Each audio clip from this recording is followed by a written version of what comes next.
प्रधानमंत्री मोदी ने 4 जातियों की बात की। इस खेल को कैसे आंकड़े? कुछ अलग होता दिख रहा है 2014-2019 के चुनाव से?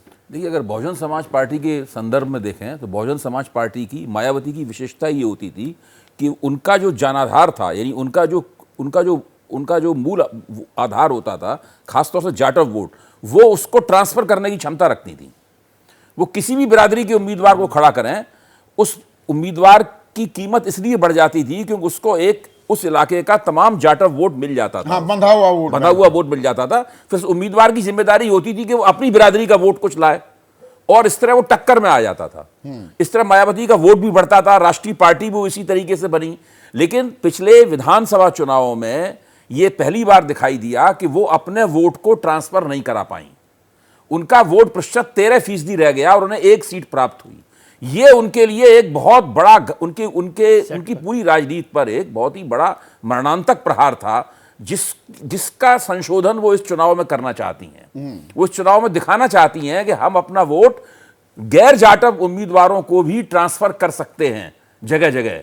इसकी पूरी वो कोशिश करती हुई दिखाई पड़ रही है, क्योंकि जिस दिन अगर लोकसभा चुनाव में भी ये दिख गया कि उनका वोट ट्रांसफर नहीं हुआ, वो फ्री फ्लोटिंग हो गया है, कुछ समाजवादी पार्टी में जा रहा है, कुछ भाजपा में जा रहा है, थोड़ा बहुत मायावती के पास रह जा रहा है, कुछ निराश होकर खाली कुछ वोट डालने नहीं जा रहा है, तो मायावती की राजनीति पूरी तरीके से खत्म हो जाएगी। और जो दलित ब्यूरोक्रेसी बीएसपी के पीछे है, उसको यकीन हो जाएगा कि ये नेता अब हमारे काम का नहीं रहा, और वो किसी दूसरे जाटव नेता की खोज में लग जाएंगे उत्तर प्रदेश में। उनके लिए चंद्रशेखर रावण लगातार दरवाजे में दस्तक दे रहे हैं। वो दस्तक असल में दलित ब्यूरोक्रेट्स जो है देश के, उनके दिमागों पर दी जाने वाली दस्तक है कि अगर मायावती काम की नहीं रहेंगी तो हम हैं, हम हैं जाटवों का नेतृत्व करने के लिए तैयार, हम वो काम करेंगे जो मायावती नहीं कर पा रही हैं। इसलिए इस चुनाव में वो एक आखिरी दांव एक बार फिर से लगा रही हैं। सिर्फ पॉलिटिकल एग्जीक्यूटिव का खेल नहीं है, जो राजनीति का ही खेल नहीं है, जो पॉलिटिकल एग्जीक्यूटिव, जिसे जो परमानेंट एग्जीक्यूटिव है, कांशीराम साफ कहा करते थे कि ये दलित ब्यूरोक्रेसी जो है वो बाम सेफ के रूप में हमारा आधार है। पैसा भी शुरू में वहीं से आता था। देखिए, जो दलित ब्यूरोक्रेसी है एक बहुत बड़ी ताकत है भारत की राजनीति में, और वो बहुजन समाज पार्टी के रूप में अपने आप को व्यक्त करती है। मायावती उसकी एक राजनीतिक भुजा है।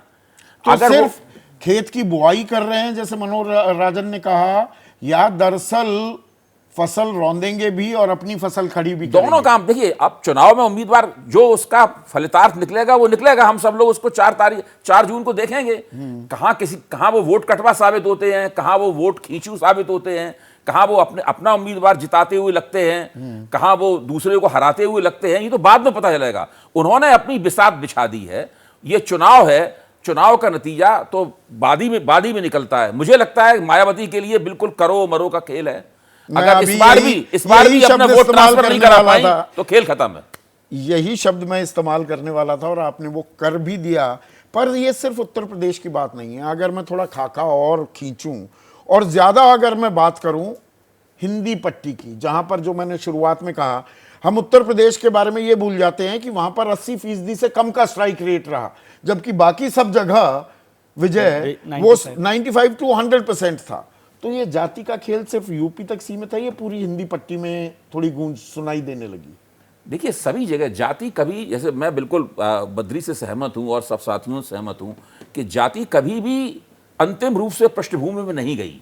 ऐसा कभी भी नहीं हुआ। नहीं, पृष्ठभूमि में नहीं, पर एक ये होता ना फ्रंट लाइन पर आ जाना, मुख्य धारा में। अब वो सबसे बड़ा, मुझे लगता है सबसे बड़ा मुद्दा बनते हुए दिखाई। मुझे देखिए, अभी कई चुनाव हुए हैं, हर चुनाव में जातियों ने अपनी दावेदारियां की हैं। जो पोस्ट पोल सर्वे होता है, पोस्ट पोल सर्वे में निकल के आता है किस बिरादरी ने किसको वोट दिया, किस बिरादरी के कौन से हिस्से ने किसको वोट दिया। ये सारी चीजें, एक अंदाज उससे मिल सकता है। जातियों की भूमिका बहुत जबरदस्त है, और इस चुनाव में चूंकि इसके अंदर कोई जज्बाती मुद्दा नहीं है, जज्बाती